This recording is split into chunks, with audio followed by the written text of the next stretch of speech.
हो गई। आज हमने के ऑनलाइन के दूसरे का जैसे कि पहले का क्लास में हमने के शोध के नाम के अर्थ समझ ले रही जा, ओकर वास्तविक जौन भाव बा ओकर का अर्थ निकलता पर विचार के लिए रही जा। ओकर का ये बा का कहल जाला, ओकरा के अवधारणा, मूल अवधारणा का बा वो हमने के विचार के लिए रही जा।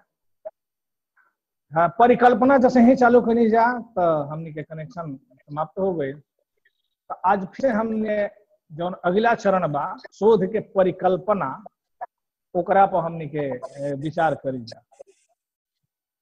ओकरा पर सोची जा। आजो वो सही जैसे शोध के हमने के विश्लेषण के लिए रही जा अर्थ के, वैसे ही आज हमने के परिकल्पना के अर्थ के विश्लेषण करे के पड़ी, तबे हमने के तह तक जाइब जावे, हमने के बात समझब। रउआ लोग बराबर एगो शब्द सुनत होखब आ बचपने से ओकर आदमी प्रयोग करेला, ओकर नाम है कल्पना। कल्पना के प्रयोग हमेशा आदमी हमेशा करत रहेला। जब भी जागृत अवस्था में रहेला तो वो हमेशा कुछ ना कुछ आदमी कल्पना करत रहेला, कल्पना में डूबल रहेला, कल्पना के साथ चलत रहेला। बहुत निकट के संबंध बा मनुष्य आ कल्पना के। तो हमने के कल्पना परिकल्पना में का अंतर बा, बहुत सूक्ष्म अंतर बा। खाली परि उपसर्ग लाग जाए से अर्थ में थोड़ा सा बदलाव आ गई बा। तो पहले हमने के कल्पना के बारे में सोची कि का है कल्पना। रात दिन के मैत्री बा कल्पना के साथ हमने के समझत नहीं जा, देखत नहीं जा, लेकिन पता ना कभी सोचले बनी जा कि ना कि के हो जे हमार पीछा नहीं खे छोड़त, हमेशा हमार पीछा करत रहता, ना ही वो चाहला पई, हमेशा हमारे दिमाग में कुछ ना कुछ खुराफाती मचौले रहता। आखिर ई के इस स्वभावे से मनुष्य कल्पक होला, कल्पनाशील स्वभावे से होला। कल्पना ना करी तो कल्पना के साकार कैसे करी? कौनो चीज के साकार करे खातिर तो कल्पना करही के पड़ी। तो आई जब पहले कल्पना के स्वरूप के समझी जा, कल्पना के स्वरूप के जब हमने के समझ जाए तब परिकल्पना के बहुत जल्दी समझ जाए। कोशगत अर्थ डिक्शनरी में एक अर्थ हो कल्पना। तो कल्पना के कोशगत अर्थ होला कोनो बात के सोचल। रात दिन हमने के सोची ला जानो ऐसे हुई हई करती हऊ करती, ई कल्पना। कोनो बात के सोचल, उद्भावना कई, कोनो कोनो चीज के प्रकट कई विचार द्वारा, कल्पना के काम। ओकरा बाद एगो ई शक्ति है, मानसिक शक्ति है कल्पना, जौन कोनो चीज के कोनो वस्तु के बिंब के चित्र के सामने ले आके रख देवे। कल्पना द्वारा रुख ले, कहीं पुरान जगह गई रह तो सारा उजा के बिंब सामने आ जाए। जसवंत जी बगीचा में बैठल बड़न ओजा से हटियो जी हैं तो सोचिए तो बगीचवा के बिंब आ जाए, कहाँ आम लटकर है, कहाँ गाय बन रहे, कहाँ हम अनु। तो इहो एगो कल्पना के काम है, कल्पना शक्ति के इहो काम है कि कोनो चीज के चित्र के ओकर बिंब के सामने रख दी है। एगो प्रत्यय के रूप में आवेला, जौना के अंग्रेजी में आइडिया कहल जाला। ओह दिन हम चर्चा कैले रही, एगो आइडिया के रूप में आवेला दिमाग में, और ओकरे के आदमी साकार करेला।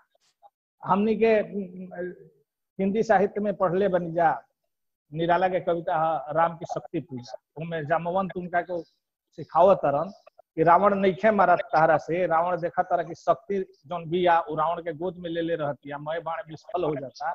करो शक्ति की मौलिक कल्पना, माने शक्तियों के मौलिक कल्पना होला। तो कहे का अर्थ बा कि साहित्य के बहुत ही प्रिय विषय है कल्पना। कल्पना ना रही तो खास करके कविता तो होइए नहीं खे सके, कविता के रचने नहीं खे हो सके। तो हमने के का समझ नहीं जा कि कोनो बात के सोचल, कोनो चित्र के साकार करे, कोनो चीज के आइडिया ले आयल दिमाग में, इस सब का हो कल्पना। ले आवेला। एगो ऐसा शक्ति भी हमनी के अंदर मानसिक जौन की सबन के सामने ले आके रख देवेला। रुआ लो देखले हो खर, थोड़ा सा और सरलीकरण करत नहीं विषय के। बचपन में छोट में रोवो लो कल्पना करत हो खर, अजीब अजीब कल्पना हमनी के कैले बनी जा, आपस में जुटत जन जब लइका खेलत कह ये यार ऊपर से एगो जहाज उतरी में कार रही, हम करवा में बैठ जेती, आ करवा आगे आगे रोड बनत जाई, तब पीछे से मिट करत जाई, आगे आगे करवा भागत जाई, तो केहू कहित कि हमहू बैठ जीती, तो हैं का हो कि आगे आगे रोड बनी तो हमारे करवा जाई, तो पीछे से मिट करत जाई। तो इकुल का बचपन में ही कल्पना एकरा के माने बचपन के कल्पना कहलिए कपोल कल्पना। ढेर लोग करेला कपोल कल्पना, इतना बड़ कल्पना कर ली कि पूरे ना हो, संभवे नहीं। तो कल्पना के एगो विकृत रूप है, लेकिन वो एगो रूप है। तो कहे के अर्थ बा कि कई रूप में कल्पना आवेले। कपोल कल्पना झूठ मूठ के ओकर कोनो उद्देश्य ना रहे, निरुद्देश्य बा, मनोरंजन करतिया, ख्याली पुलाव पकावल, सुतल बनी या एकदम प्रधानमंत्री बने के सपना सोचत नहीं, एक कोटे आगे नीचे बढ़त क्षेत्र में। तो ये सब का ख्याली पुलाव वो एगो कल्पने निरर्थक, जौना के कोनो सार्थकता नहीं है। तो ये रूप भइल एगो फैंटेसी कहल जाला, रम्य कल्पना साहित्य में ओकरा कहल जाला, ललित कल्पना कहल जाला। तो बहुत सारा प्रकार बा एकर। कल्पना वस्तुतः जौन बा उ ज्यादा हृदय तत्व से जुड़े रहे, आ जौन एगो रम्य कल्पना चाहे फैंटेसी कहला में बुद्धि तत्व के प्रधानता हो जाए। तो कहे के अर्थ हमार ई बा कि कल्पना के कई रूप, कई प्रकार के देखना इतनी जा कि पहले करनी के हमनी के एकरा साथे दोस्ती बा। तो यह चर्चा से अतना तो बुझा गई हुई रुआ लोग के कि कल्पना का है, कैसन चीज है। एगो मानसिक प्रक्रिया है जौना से हमनी के बहुत कुछ अंदर में सोची ला जा, बहुत कुछ आइडिया ले ला जा। जब तक से कल्पना ना आई कोनो चीज के, तब तक से कोनो निर्माण नहीं हो सकता। वो दिन हम बतौले रही ना, अब गहराई में नहीं गई, चाहे प्लेटो के जौन एगो सिद्धांत बतौले नहीं कि वो कहता रहे कि जैसे बढ़ई के बनावे के बा, पलंग बनावे के बा, खटिया चाहे कुछ भी बनावे के बा, तो चाहे चित्रकार का चित्र बनावे के बा, सूरज जी बनी चित्रकार, चित्र बनावे के बा, तो पहले दिमागवे में बन जाला एगो कैसन रही का रही, एगो आइडिया आ जाला प्रत्यय के रूप में, एगो आइडिया के रूप में दिमाग में ओकर संरचना हो जाला। कल्पना करके एगो दिमाग में संरचना कर ले चित्रकार, वास्तुकार जे भी होके, ओकरा बाद ओह कल्पना के तुलिका लेके अथी करेला, गिरे लगता हमार पुनवा छिका लगा दी। तो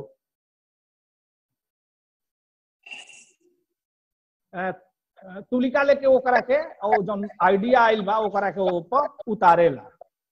तो कोनो चीज निर्माण खातिर पहले कल्पना के आइल जरूरी बा। जब तक से कल्पना में ना आई तो ओकर सही निर्माण ना हो। कल्पना विहीन निर्माण के कोनो स्वरूप सही नहीं है उतर सकता। समझ में आइल ना? अब हमनी के समझे जा कि तब परिकल्पना का हो, कल्पना में उपसर्ग मिला से अर्थ में परिवर्तन होता।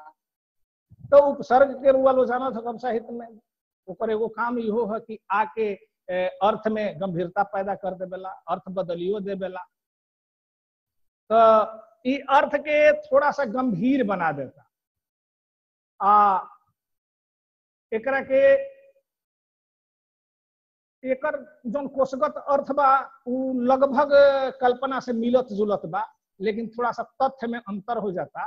एकरो कोषगत अर्थ है मन में कुछ गढ़, मन में कुछ गढ़ल। पहले हम यही अर्थ पर ज्यादा टिकत है, मन में कुछ गढ़ल। अभी ने कहनी है कि आइडिया के रूप में आवेला, तो मन में कोनो चीज गढ़नी, मने में ओकर रूप तैयार कर देनी, कोनो चीज के आविष्कार कैल। वैज्ञानिकों लोग पहले हाइपोथेसिस तैयार करेला कोनो खोज के पहले, निश्चय कैल कोनो योजना बनाओ, कोनो खाका तैयार कइल, ई सब प्रसंग के अनुसार अर्थ ग्रहण करेला परिकल्पना। लेकिन हमनी के जौन परिकल्पना के करीब अर्थ बा वो इहे बा। हाँ, एगो और परिकल्पना के अर्थ बा, तर्क से सिद्ध करे खातिर कोनो बात के कल्पना कइल। ऐसा कल्पना परिकल्पना करे के भले का बा कि ऐसा कल्पना जौना के कि सिद्ध करे खातिर कल्पना कइल जात हो। जैसे कवि लोग कल्पना करेला, कविता में लिख देवेला, उ सिद्ध होई ना होई पाठक जानस, जौन भाव आई लिखा गई वो कल्पना है। लेकिन परिकल्पना के उद्देश्य का होला कि ऐसा कल्पना, ऐसा हम कल्पना करी, खास करके वैज्ञानिक लोग करेला ज्यादा है कि ऐसा कोनो आइडिया दिमाग में ले आई, ऐसा कोनो कल्पना के रूप ले आई जौना के हम तर्क से सिद्ध कर सके या तर्क से सिद्ध करे की कोशिश करी, चाहे तर्क से वो कल्पना के हम सच्चाई के परखी। बात समझ में आवता ना? कल्पना ऐसा कल्पना जौना के तर्क से सिद्ध कइल जा सके, चाहे सिद्ध करे के कोशिश कइल जाओ, चाहे ओकर प्रमाणिकता जाने खातिर तर्क कइल जाओ, ओकरा के प्रमाणिक कइल जाओ। कल्पना के कोनो जरूरी नहीं है कि ओकर प्रमाणिक कइल जाए, सही है, कुछ हो सकता, कैसे बचपन वाला करनी है, लेकिन उ सिद्ध नहीं हो सकता। तब परिकल्पना के अर्थ भइल कि ओह तरह के कल्पना जौना के तर्क से हम प्रमाणित कर सकी या प्रमाणित कइल जा सके, चाहे प्रमाणित करे के कोशिश कइल जा सके, प्रमाणित होके चाहे ना प्रमाणित होई तो होई, परिकल्पना हमर सही ना रहा, लेकिन कोशिश कइल जाए। ये ना कि कल्पना कई नहीं, ओकर आनंद मानस में लिखनी, ओकरा बाद चल देनी, कोनो बात नहीं, खत्म ना। परिकल्पना वाला जो कल्पना होला वो पीछा ना छोड़े तब तक, जब तक कि वो कल्पना सिद्ध ना हो जाए, जब तक कि वो कल्पना साकार ना हो जाए। तो हमरा बुझाते या तो ना तो समझ में बात आ गई हुई। कल्पना में एगो हृदय के ज्यादा प्रधानता रहेला, लेकिन परिकल्पना में बुद्धि के, तर्क के प्रधानता रहेला। हृदय वहू में रहेला, लेकिन ज्यादा परिकल्पना में बुद्धि तत्व हई ज्यादा हावी रहेला, हई कम रहेला। माने हृदय कम रहेला, दिमाग ज्यादा रहेला। हृदय ज्यादा तर्क ना खोजे, भाव खोजेला। तो परिकल्पना में भाव के ज्यादा प्रधानता ना रहे, उ का रहेला, कथी के, तर्क के प्रधानता। यही से कभी कभी विवाद होला साहित्य या विज्ञान में, तो कहाला कि कल्पना हमनी के चीज है, परिकल्पना साहित्य के चीज है, ओकरा के तुल ले बड़। अगर वैज्ञानिक परिकल्पना ना करे तो कोनो वस्तु के खोज जल्दी नहीं हो सकता, कोनो सच्चाई सिद्ध नहीं हो सकता। तो कल्पना साहित्य के चीज है, यही से साहित्य विज्ञान जुड़ेला, करीब आवेला। खैर वो दूसर विषय बा, हम बतौनी है कि कैसे कल्पना चारों ओर काम करेले, विज्ञान के क्षेत्र में भी काम करेले, साहित्य के क्षेत्र में करेले, लेकिन एक जौन बा उदा साहित्य के क्षेत्र में ज्यादा प्रयोग होला, ज्यादा होला, जय करे होला। तो लागल ई बुझा गइल होई हमनी की परिकल्पना का बुझा गया कि फिर दूसरा साफ बा ऐसा है, कुछ नहीं है जी सर। आता आवाज आ रहा है जी सर, आ रहा है आवाज जा जी सर। अच्छा कुछ है सर है ना नो फिर नहीं कि ऐसा कल्पना जो तर्क के कसौटी पर सिद्ध कइल जा सके उहे परिकल्पना है। चाहे तर्क के कसौटी पर सिद्ध करे खातिर जो कल्पना कइल जा वो परिकल्पना। बात एके भइल, भाव एके बा।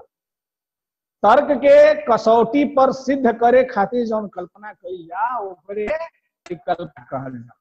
आ शोध में एक महत्व बा। पहले आइडिया अगर ना ले आई विषय के, पहले आइडिया ना ले आई अपना सब्जेक्ट के, तो ओकर के साकार कैसे करब, नहीं कर सकत। ओकर विवेचन विश्लेषण कैसे करब, नहीं कर सकत। तो एक अपन एगो अलग ये बा रूप बा, बुझाइल। अब हमने क्या आई जा कि परिकल्पना जौन हमनी के शोध में परिकल्पना बा, वो परिकल्पना कैसन होखे के चाहिए। शोध खातिर जौन परिकल्पना हमनी के जौन चीज खातिर जुटल बन जा ज्यादा वही पर केंद्रित रहे के पड़ी। तो शोध खातिर जौन परिकल्पना होला ओकर रूप स्वरूप कैसन होखे के चाहिए, ए पर विचार कर जा। देखी कहीं जौन बा अति ज्यादा ना होखे के चाहिए, कौनो क्षेत्र में ज्यादा बहुत फैले के ना चाहिए, ज्यादा अतिवादी ना होखे के चाहिए, हर जगह कसाव ओकरे का कहल जाला माने विस्तार बहुत ज्यादा गहराई होखे के चाहिए। विस्तार के जगह शोध के परिकल्पना में विस्तार के जगह गहराई होखे के चाहिए, फैलाव के जगह कसाव होखे के चाहिए। यानी परिकल्पना या जौन शोध के क्षेत्र में जौन परिकल्पना होला ओकरा में ई ध्यान देवे के चाहिए कि भाई फालतू के कोनो बात तो हमें में नहीं खिलियाओ, झूठो मूठो के बहुत फैलल तो नहीं खी जात। जौन हमार मूल उद्देश्य बा, जौन मूल विषय बा, हम ओकरा आसपास केंद्रित बानी कि ना बानी। तो एकरा में विस्तार ना होखे के चाहिए, ज्यादा फैलाव ना होखे के चाहिए अनावश्यक, तथ्यात्मकता होखे के चाहिए। ई ना कि लइकवन दुनिया भर के कल्पना करत चल जाए, तथ्यात्मकता होखे के चाहिए या तार्किकता होखे के चाहिए। तो शोध खातिर जनो कोनो विषय के परिकल्पना रुआ करब तो ओकरा में तार्किकता होखे के चाहिए, ओकरा में तथ्यात्मकता होखे के चाहिए, ओकरा सोच में गहराई होखे के चाहिए, विचार में कसाव होखे के चाहिए, ना कि खोखड़ होखे, खोखला होखे कि एगो धक्का मारे हवा पेड़ गिर जाए, खोखड़ ना होखे के चाहिए। निशन जौना के कहल जाला एकदम कसाव होखे के चाहिए परिकल्पना में। तो उहे परिकल्पना सही मानल जाए। एगो और बात बा कि एक हमनी के तनी उदाहरण से हमनी के समझी जा।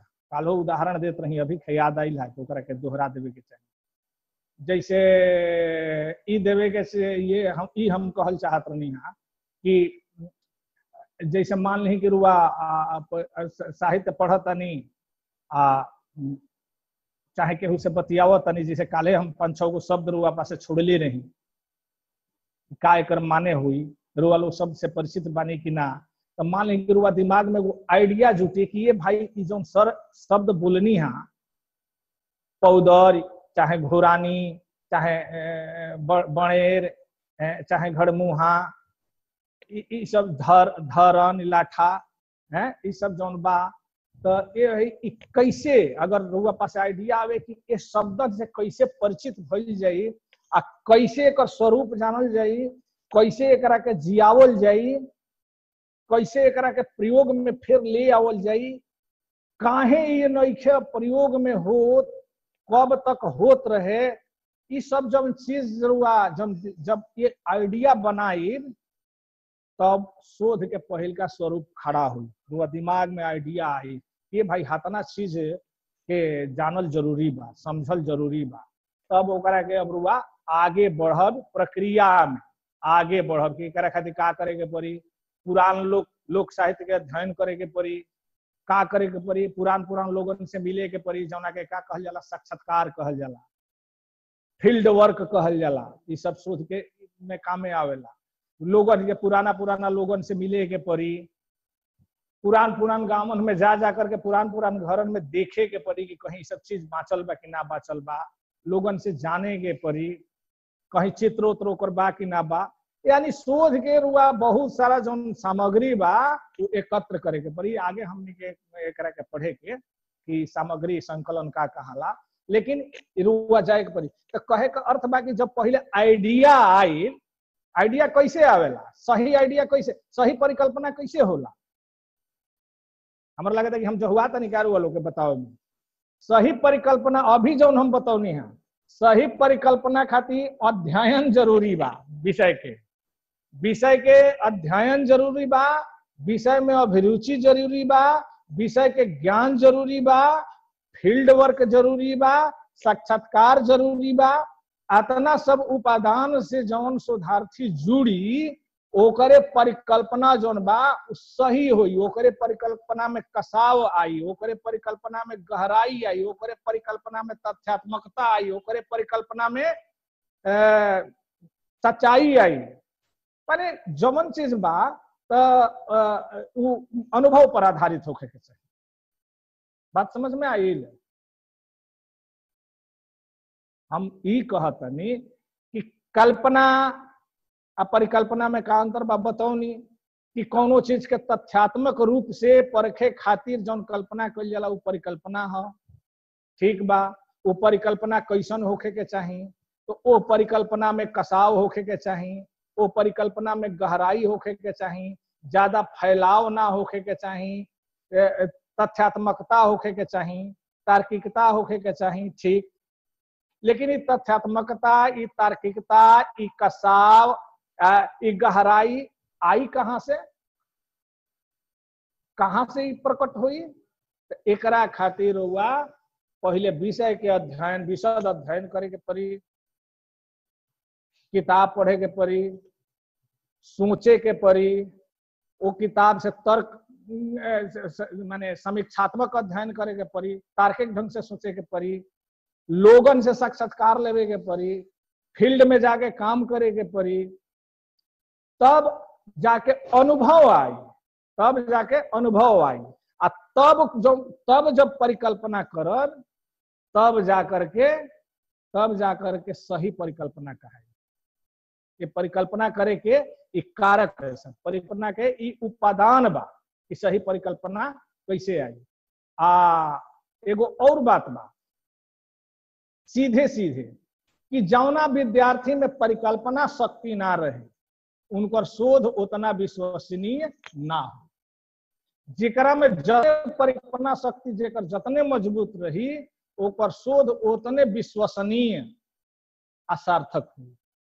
तो शोध के विश्वसनीय, सार्थक आ सुंदर सही बनावे खातिर परिकल्पना के भी सुंदर होके ही के पड़ी। जतने परिकल्पनाशील व्यक्ति रही उतने ओकर शोध अच्छा हो। तो हमरा लागत कि परिकल्पना के रूप, अर्थ, एक सृजन, एक स्वरूप, इस सब वालों जान गेलो खब नु बुझाई? जी सर। हाँ, आजू खोइए गेल बनी सर।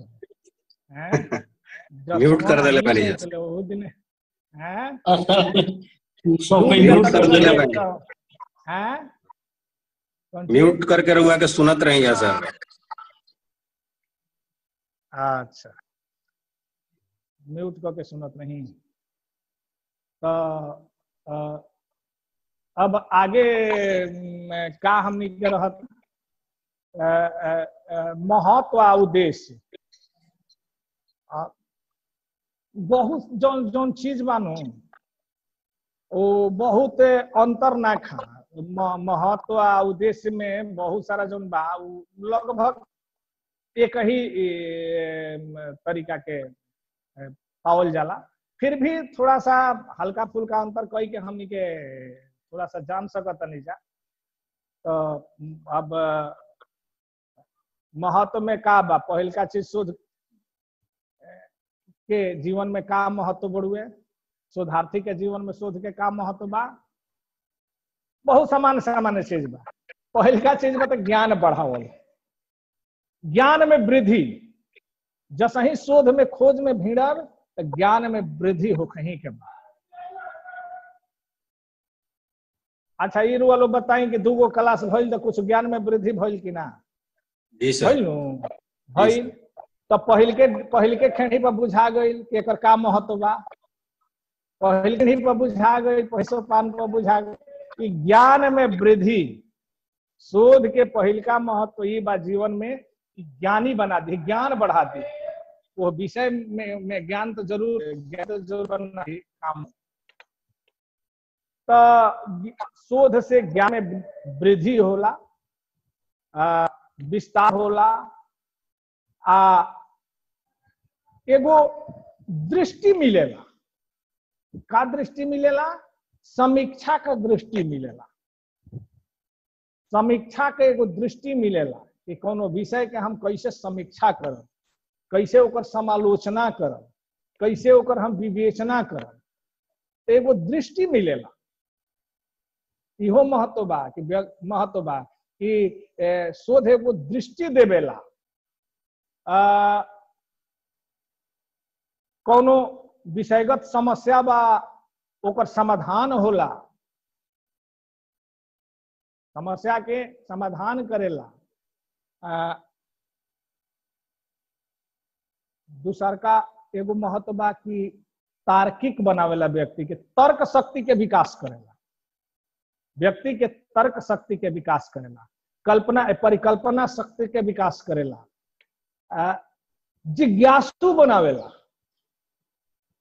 शोधार्थी के जिज्ञासु बनावेला। नहीं तो ऐसा ही लेगदा से पड़ल बानी, लेकिन जब से शोध में भब तो तरह तरह हुआ मन में जिज्ञासा जागे लगी, विषयगत जिज्ञासा। हई का हई काहे भइल, हेप हम काहे ना सोचनी, हमरा हेहू पर सोचल चाहत रहे, हतने हम काहे सोचनी, हमरा और आगे सोचल चाहत रहे, हईहो बतिया बाद में हम बुझाई कि जानल चाहत रहे। तो आदमी के जिज्ञासु बनावेला। हम तो व्यवहार में देखले बनी कि का महत्व बा जब वालो भिड़ब तो कि आदमी में, शोधार्थी में अपना आत्मविश्वास के भावना पैदा करेला। हम बहुत शोधार्थी लोग देखले बनी, सर कलम में नहीं चलत, का करी, पढ़त नहीं तो बुझाता, कलमवा उठावतन तो बुझाते नहीं का लिखी। तो आदमी जिद पकड़ेला, डांटेला डपेला, समझावेला, तो वो लोग के कलम जब चले लगेला तो कहते कि सर रुकते नहीं खई तो नहीं। हाँ, तो का होला, आत्म विस्तार करेला आदमी के, ये के माने आत्मशक्ति के विस्तार करेला। जौन सूतल शक्ति बढ़ुए मनुष्य के, ओकरा के जगा देवे। इस शोध के महत्व बा। जब शोध में रुआ लोग भिड़ब तब बुझाई कि कैसे आत्मविश्वास बढ़ता। फिर तो रुआ लोग दूसरा के बतावे लगे कि देखा कैसे कैसे होला, देखा कैसे सिनॉप्सिस बनेला, ए देखा ना हई अध्याय कैसे बंटाला, ए देखा पाद टिप्पणी कैसे लिखाला, देखा अध्ययन कैसे होला, देखा विषय कैसे चुनल जाला। सब रुआ लोग के आत्मविश्वास, मनुष्य के आत्मविश्वास के माने सूतल मनुष्य के जगा देवेला, सूतल शेर के जगा देवेला। तो एकर अपन महत्व बा जीवन में, खास करके शिक्षा के क्षेत्र में। उद्देश्य, शोध के उद्देश्य आजकल बहुत शॉर्टकट उद्देश्य लोगन के हो गइल बा।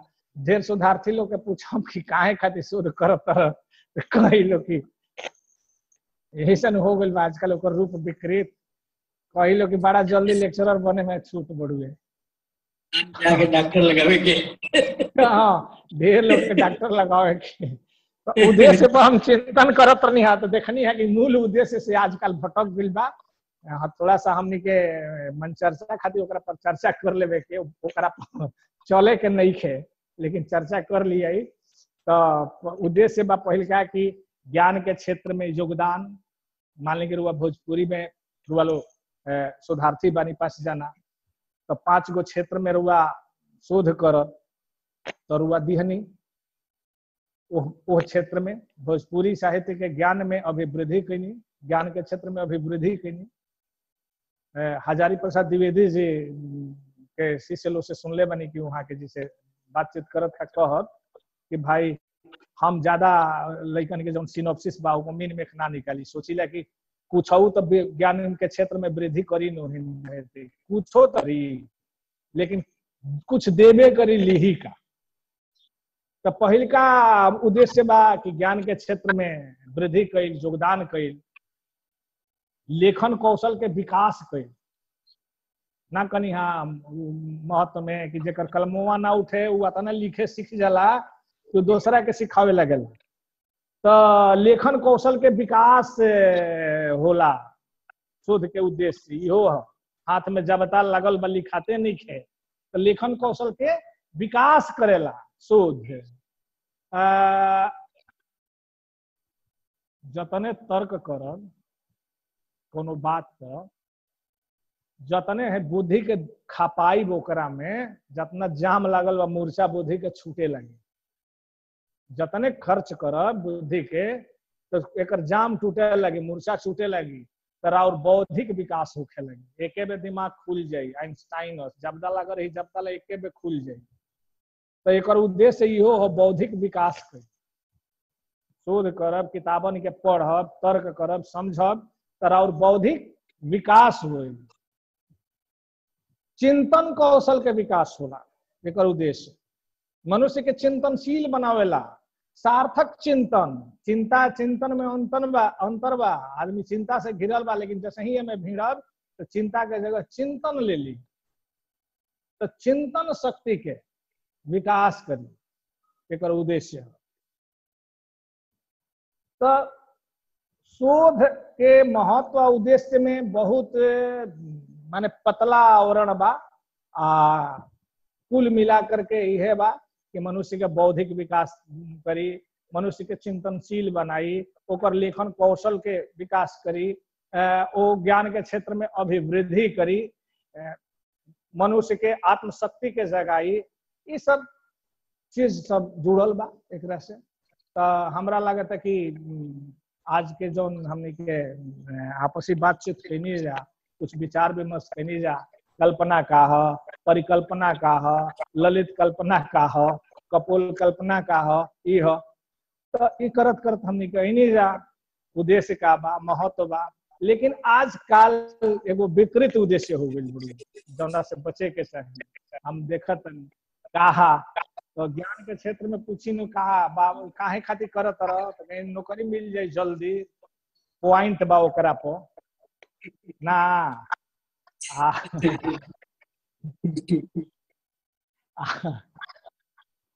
तिलको बढ़ी सकता।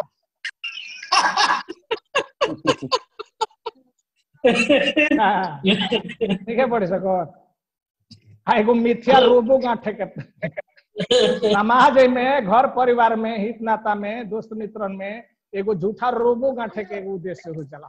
पीएचडी के ना नाम के आगे बड़का डॉक्टर लगा के लिखे लो, बड़का सौसे जीरो दे देला के बाद बुझेबे न करे कि वो डॉक्टर है कि डाकू लिखाता का होता। आजकल बहुत सारा सुधार्थी लोग के उद्देश्य जौन बा वो बदल गई बड़ुए। गौण उद्देश्य बा जौन जौन के हमने के त्याज इस क्षेत्र के त्याज मूल उद्देश्य ना हो, लेकिन ना होला कि धीरे धीरे अर्थ शब्द जौन बा अपन अर्थ धीरे धीरे खोए लागेला यही प्रयोग से। हैं जहाँ लिखा है प्यार लिख दो सड़क, अर्थ नहीं, जहाँ लिखा है प्यार लिख दो सड़क, शब्दों के अर्थ कोई फर्क नहीं पड़ता, शब्दों के अर्थ बदलते हैं। भवानी प्रसाद मिश्र के कुछ यही तरीका के कविता बा, जहाँ प्यार बा सड़क लिख दो, धीरे धीरे तो अर्थ अपन धौली ग्रहण कर ली। तो आजकल इहो शोधार्थी लोग के हो गई बड़ुए। हालांकि वो उद्देश्य से हमनी के बचे के बा, लोगनियों के बचावे के बा। तो हमरा लगता कि आज के क्लास हमनी के ही जा रोक देते जा तो ठीक रहला। टाइम खत्म हो गया जी सर, टाइम खत्म हो गया। चलिए ठीक है, बस ठीक मतलब हो जाइए। कैसे करी हो जाए सर, अपने आप ठीक भाई करोगे कर ले सब डाल। ठीक प्रणाम सर। ठीक प्रणाम सर।